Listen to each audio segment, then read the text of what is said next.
Hello and welcome back to Stop and Go F1, everyone's favourite Formula 1 related YouTube channel. And what a Saturday it has been, from the sprint races for Formula 3 and Formula 2 to, of course, F1 qualifying. If you're interested in Formula 3 and Formula 2, I think I'm going to be making videos on them that'll go up tomorrow after their feature races.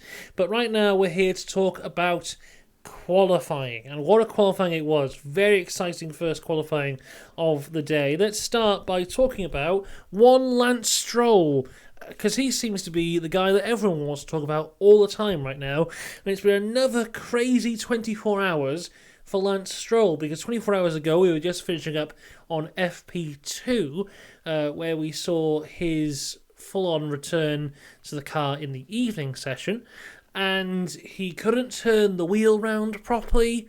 He was really struggling. He was in pain. He had to be helped out of the car. And watching that footage, I, like many others, thought there's no way he can drive the car on Saturday or on Sunday. Someone should intervene. This should not happen.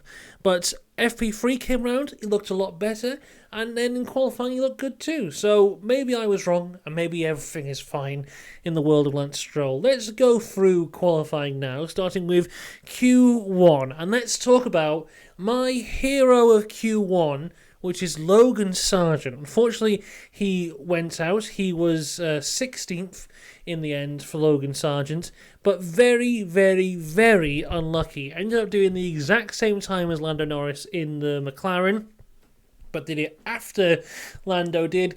So Lando went through, Logan stayed behind, knocked out in Q1. For a rookie in a Williams to be within 0.001 of escaping Q1 on your debut, that is very impressive. I thought he was really, really good. Also, added to that, Alex Albon, I thought he crossed the track limits on turn 13, or is it 14? From the helicopter cam, it looked like he crossed the line. So I thought he was going to get that time deleted. Apparently he didn't. Apparently he was just on the line. So I thought maybe there's a chance that Sargeant makes it through by proxy because of what Albon did. But no, unfortunately not. But the big news out of Q1 is that the entire grid was separated by 1.1 second. That's it. That's incredible. This is the full-on realisation of the vision that Ross Brawn had of closer racing. We'll see that tomorrow if the closer racing happens. But 1.1 seconds between first and last place is insane. Now, in this Q1, the people who went out, Logan Sargeant, Pierre Gasly, Kevin Magnussen, Oscar Piastri, and then Nick de Vries was the slowest time. Pierre Gasly got his time deleted, so he will start last.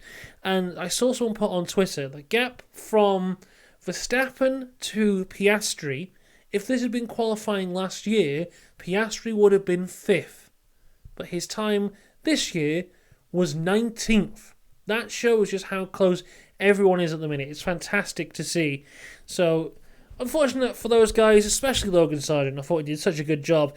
The interesting thing here is Kevin Magnussen. What on earth is going on there? Because as much as Logan Sargeant was my hero of Q1, the hero of qualifying overall for me has to go on to Nico Hülkenberg. We'll get into that more as we go along. But Kevin Magnussen really being outshone by his teammate who hasn't driven a Formula 1 car in a qualifying session in nearly a year.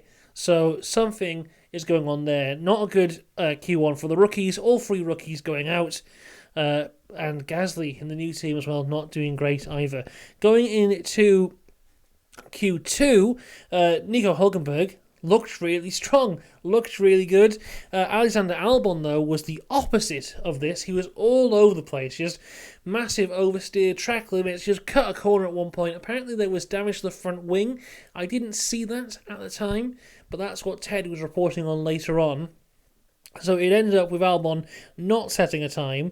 Out in this session was Lando Norris, who went out 11th, very close for him. Stroll desperately needed a lap time in the dying seconds to make it through, and just beats Lando Norris and put him out. Bottas, then it was Zhou, it was Yuki and Albon not setting a time. Bottas and Zhou very close, as I predicted they would be in my season predictions, but Bottas taking the upper hand in this qualifying session. Yuki far better than his rookie teammate, which I did not see coming. I thought De Vries would come and bring it to Yuki, but not just yet. Then Q3 happened, and oh my goodness, what a Q3 it was. I'm going to try and see if I can bring up the official times in the background as I'm talking here. But Max set the initial pace and instantly went into the 129s, which is just unbelievably quick. We haven't seen a 129 at all last year. I think it was a 130.5 would get you pole last year. 130.5 this year would see you 8th. So cars much quicker this year, with Max setting the 129. Leclerc was a strange one. He set a time which was 1 minute 30 dead, went back to the pits and then got out of the car with about 2 or 3 minutes left of the session. Initially thought this was some kind of technical issue with the car, but in the interview afterwards he said it was part of the plan, part of the Ferrari strategy. So let's see if that plays out for him. Hopefully he can get something good here. Hulkenberg put in a good lap time. I think it would have seen him about 8th or 9th, but that got deleted because of track limit, so he'll start 10th. So let's round up the grid here. Nico Hulkenberg, 10th. Esteban Ocon will start 9th, which is massively impressive compared to his teammate who qualified 17th and will start at the back. Lance Stroll, 8th. Now, the interesting thing here with Lance Stroll, he's quite a way off his teammate. He is... How far off is he? About 5-6 tenths off his teammates. Obviously, he hasn't... I don't expect him to be going wheel-to-wheel instant matching times with Fernando Alonso, and also he's had his time out. So that time, it looked like Lance was really pushing it here in these qualifying sessions and wasn't really getting the times that you might expect from where that car is in the hands of Fernando Alonso. But hopefully, as he gets more to grips with the car, he'll get a better performance in there. So Lance is 8th. Lewis Hamilton comes in 7th. He was beaten by his teammate George Russell, who's in 6th. 5th goes to Alonso. Then it is a all-Ferrari second row. Carlos Sainz in 4th, Charles Leclerc in 3rd. Then the front row dominated by the Red Bulls, with both of them going into the 1 minute 29s. It was Perez in 2nd, Max in 1st. But it is still all very close. I mean, the top 4 were all within half a second. The top 7 are all within 1 second. It is all very close. And Fernando Alonso in that Aston Martin, they seem to have good race pace. So maybe he can get past the Ferraris. Can he challenge the Red Bulls? We'll have to wait and see. I'm looking forward to seeing what Lance does in that Aston. Can he take it to the Mercedes at the start of the race? We have got the setup here for something very, very, very interesting. Overall, for me, I have to say the hero of qualifying today was Nico Hulkenberg. I did not expect to see the laps he was pulling out there.